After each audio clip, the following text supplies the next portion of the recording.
Okay, so video 2 on the micra. It's an absolute state. I do apologise. So, well, by the looks of the weather, it's going to rain, so I thought I'd do something inside, as opposed to sorting all the fuse boxes out. Off camera, I did relocate the battery to the boot. If you can see, just down there. God, I'm sat on stuff now. So basically, today's video, I've already made a start on it, didn't think about filming, got halfway through, thought, you know what, I'll make a video. People seem to like the last video, so yeah, and something you lot will be excited about.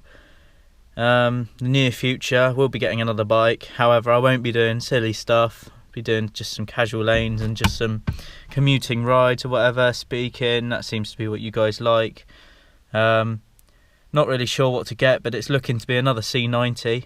It's going to be completely standard, set of knobblies, and away we go. Leave a like and a comment if you agree. It's just an amazing bike, really. It's not, but it's cheap on insurance, cheap on fuel, and I'll be able to get a lot of riding content, so that's what's most important. So yeah, basically for this video, it's obviously all of this is meant to be in here. Now, boost gauge. So I used to have a boost gauge on a pillar. It's in the boot, can't be bothered to get it. And it looked kind of gash, really. So I decided to go for a more subtle approach. So this sits in here behind this, like there. It sits behind this bit of plastic. And it houses all the heater gauges. Most importantly, this one here, which is, thank God, electric. Supposed to the others are like mechanical. It has, so I'll still have heaters. What I've done for the rest of the wires, this one here, it's basically like a push or pull thing. This decides whether the air comes fresh in or recirculates it. So I've pulled it all the way out, which is fresh in, and bent it off so it can't pull back in. The other two, one's for heat and one's for the position. The heat gauge, I believe, is the one that I have sacrificed. It's going to be hot all the time. If it's too hot, you open a fucking window, don't you? So, however, the position, sometimes you need it on the window, sometimes you need it somewhere else to demist it or whatever. So I thought that might be more useful to keep than the heat gauge. So that sits in there behind that. This obviously houses a radio and the vents, which are taken out because they break really easily, and this is going to be going in and out, in and out, in and out, just to get the positioning and everything. That sits there like that. Now, my cheap eBay boost gauge. Obviously you won't be able to see anything at the minute because it's not lit up. So as I said before, that was up there somewhere. Bit in your face, bit overwhelming for some people. So, had the idea, put that in there, and look how well it fits. That's like nigh on perfect. Obviously if I get another one, I can sacrifice the position, but for the minute we're just going to have the boost gauge. The only other gauge I'm thinking about running, well, not thinking about, I will run, but it's just when the funds allow, is a wideband, so air-fuel ratio, just so you can tell what the car's doing, rich or lean. The one I've been told to get is made by Innovate, where when it senses the car goes lean, it will pull the boost back, so you can't really damage, well, you can, but it would just be a lot smaller chance of damaging the engine. So yeah, that's going in there like that.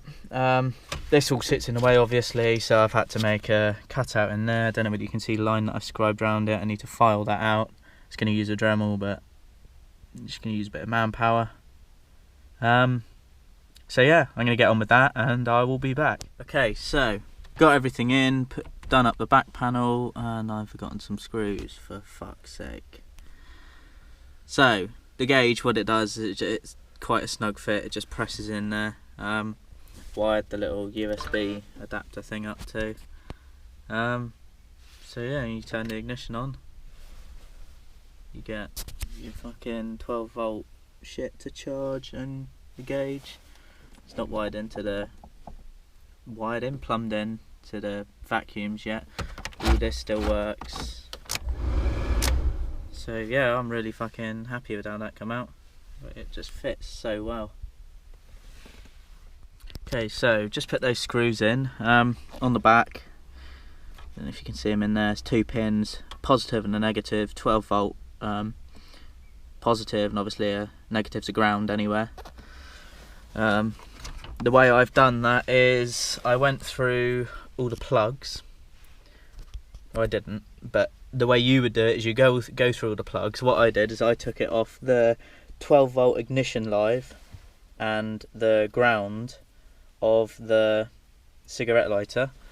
So I trace a wire back up so it's still up around here, since I didn't have much to play with there.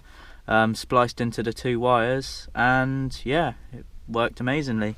If you want to figure out how to find a 12 volt, you get your multimeter, turn him on to the bit where it says 20. I don't know what yours would be, mine's like a little pikey job from fucking Halfords. Then obviously you'd touch the black to a ground, chassis ground, and then you'd keep tapping all the terminals with the red one to see when it reads 12 volts, and you want to make sure that it only reads 12 volts when the car's on the run position or the accessory position.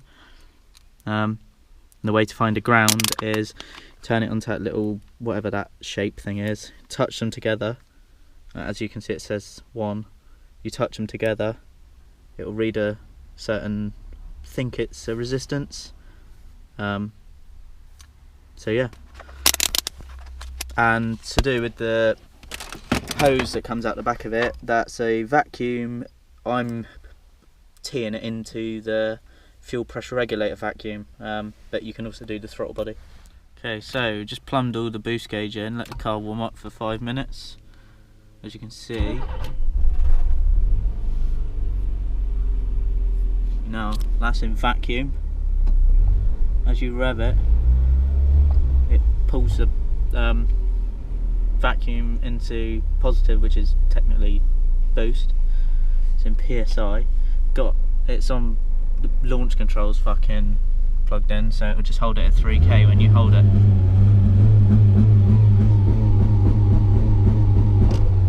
So yeah,